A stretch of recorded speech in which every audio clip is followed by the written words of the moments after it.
Fire, Hellboy, a Capela de Moloch. Hoje falamos dessa história curta que está compilada no Omnibus, Hellboy Omnibus, volume 2 das histórias curtas. A Capela de Moloch é desenhada e roteirizada pelo Mike Mignola. A história vai se passar em 1992. Acho que vale o comentário que a primeira história de Hellboy se chama Sementes da Destruição.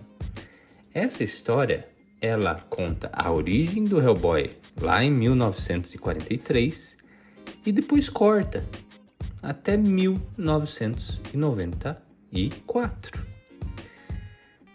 O que torna esse gap de quase 50 anos ali, de 43 para 94, deu 50 anos, né?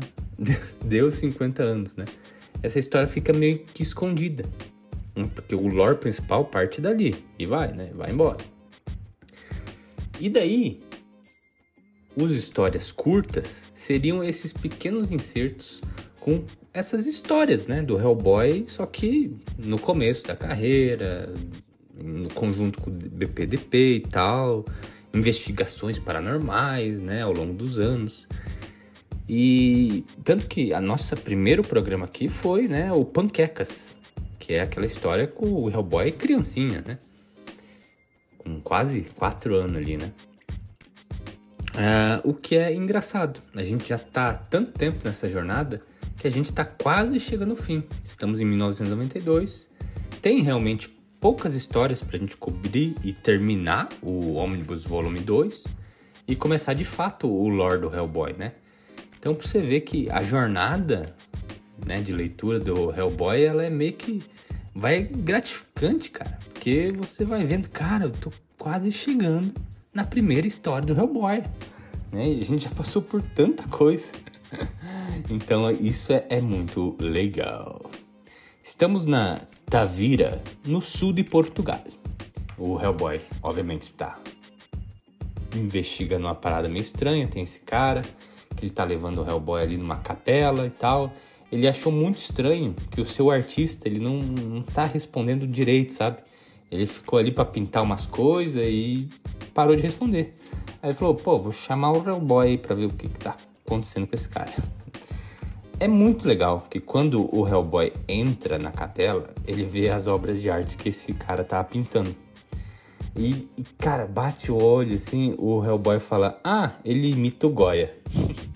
Que é, né, o Goya é o Francisco Goya, um pintor espanhol muito importante aí pro nosso romantismo. Na pintura, claro.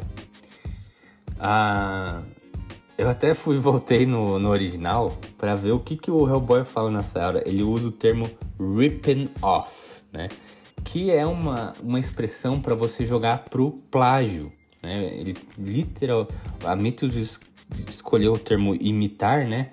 Mas eu acho que talvez a tradução melhorzinha seria, né? Ele tá plagiando o Goya. Então, aqui, cara, é um comentário metalinguístico que o Mike Mignola tá fazendo sobre si mesmo.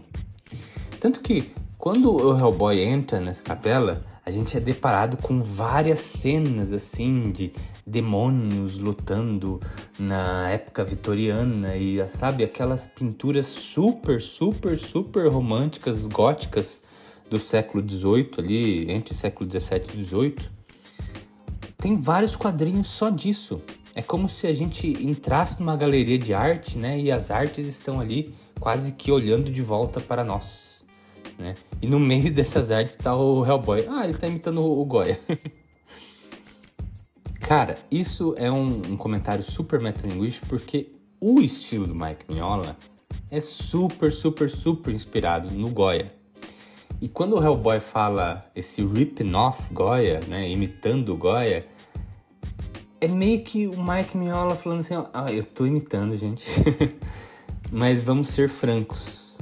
O Francisco Goya não é imitável, ele é uma coisa que realmente copia, né? Um mestre da arte romântica gótica, é claro que muita gente vai se inspirar nele e fazer a sua própria arte, né? Não tem essa de copiar um cara tão grande quanto Goya, né? Para ficar um pouco mais contemporâneo, seria tipo você falar que tá plagiando Isaac Newton. Claro que não, você tá usando as fórmulas dele para fazer os seus projetos de experiência, mas usando a parada fundamental, que é as coisas do Isaac Newton. Aqui nessa arte vai acontecendo uma coisa, né? Quando você tá pintando coisa gótica, coisa romântica, né? Sombria, você vai voltar para a fonte.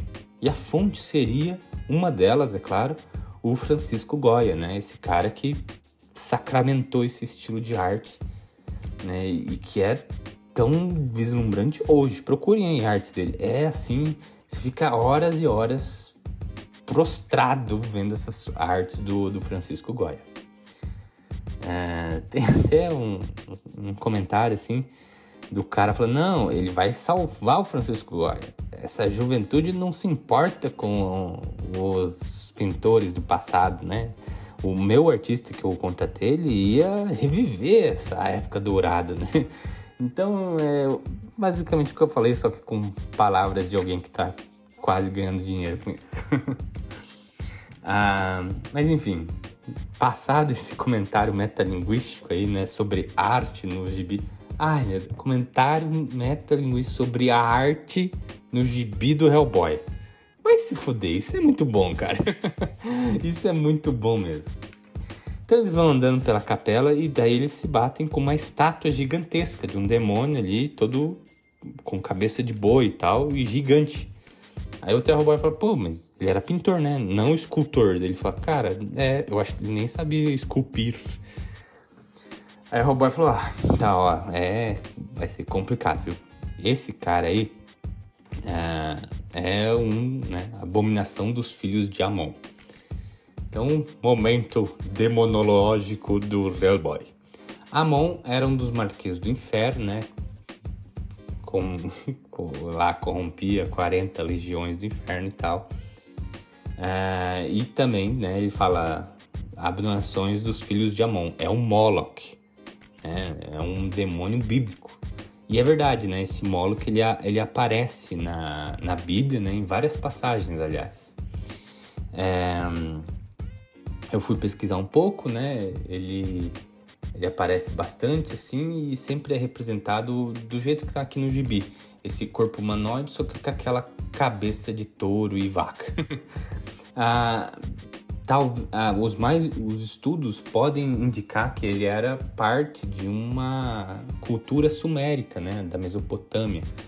Tanto que a etimologia da palavra pode ser ligada, né?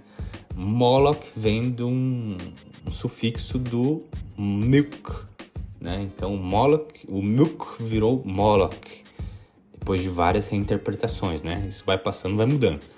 E esse milk, né, do inglês é o milk, né?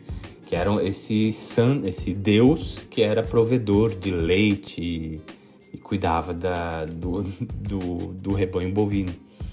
Então tem todo esse estudo em cima do Moloch, né? Que ele é interessantíssimo. Aí o Hellboy continua explicando, esse cara é demonião, famoso, bababá. E daí ele olha, tem um símbolo do Cavaleiros de São Hagan.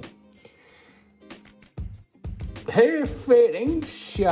Autorreferência aqui, gente. A gente já viu os Cavaleiros de São Hagan em outro conto. Era o conto da noiva do demônio. Era aquele conto que a gente passou, o Hellboy, ele foi salvar uma moça.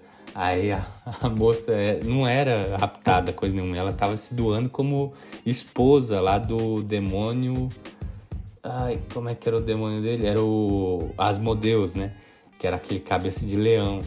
Então, lá e tinha os Cavaleiros de São Hagan, que eram os combatentes do Asmodeus, né? E aqui a gente vê de novo. E o Hellboy fala, pô, os Cavaleiros de São Hagan passaram aqui, né? E se eles passaram aqui é porque a coisa era quente mesmo. Os caras iam pra exorcizar essas paradas. O problema é que quando a coisa é feita na força bruta, né? E na emoção, às vezes as coisas não são totalmente conjuradas, né? Então essa é a teoria do Hellboy, que realmente tinha coisa ruim aí na igreja e os Cavaleiros de São Hagan tentaram já combater isso já há séculos atrás.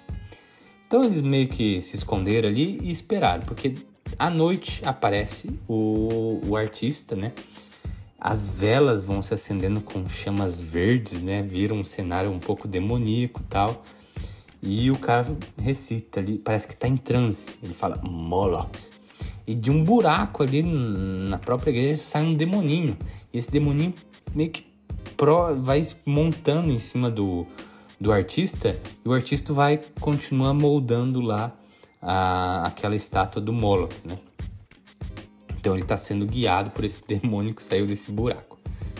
No caso, o Hellboy entra em ação, né? Ele joga uma moedinha santa dentro do bichinho. O bichinho começa a pegar fogo. Só que antes que o Hellboy consegue pegar o bichinho, esse pequeno demônio, a estátua ganha vida. Os olhos e a boca começam a brilhar daquela luz verde. Ele fala, puta merda, vai dar problema. Ele tira a arma. E daí tem um momento muito interessante que o artista, ele sai do transe. Daí ele fala, não destrua ele. Eu não sou nada sem esses demônios. Eu só tô plagiando o Goya. Então, fica de novo, né, o comentário aqui, que o cara só conseguia plagiar o Goya e pra sair disso ele fez esse pacto com esse demoninho, né, que tava guiando ele pra fazer a estátua de Moloch. A batalha se segue, o Hellboy leva uma porradão e tal. O Hellboy vai vencer, é claro, dando uma marretada com a sua mão de pedra, né? E no final sobra até um coração que o Hellboy dá um tiro com a sua arma, o grande samaritano, né? E o coração é despedaçado.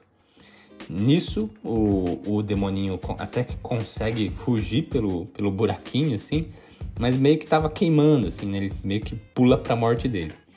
E o Hellboy fala, pô, acabou, né? Daí o artista até fala, pô, eu tô arruinado. Aí o Hellboy fala, cara, acredita em mim, ia ser pior se essa porra continuasse.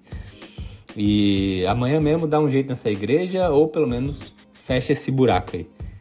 E termina assim, até o fim, o Mike Mignola coloca um fim, ponto de interrogação. Tipo, ele nem se dá o trabalho do Hellboy pular no buraco e ver se o bicho tá vivo ainda. Meio que terminou, ó, dá um jeito nessa porra aí, porque a coisa ia ficar feia. E a gente termina assim, nesse conto. A gente está a um conto de terminar o Histórias Curtas, volume 2, né? Então, quase completando aí 2 ônibus já revisados aqui pelo Gibfire. Então, mas a gente se vê nesse próximo programa com o conto de Macoma. Um conto contado por uma múmia no Clube de Exploradores de Nova York em 16 de agosto de 1993. Mas isso a gente vê no próximo programa. Por favor, compartilhe, comente, avalie a gente no Spotify e no Apple Podcast. E a gente se vê numa próxima. Falou!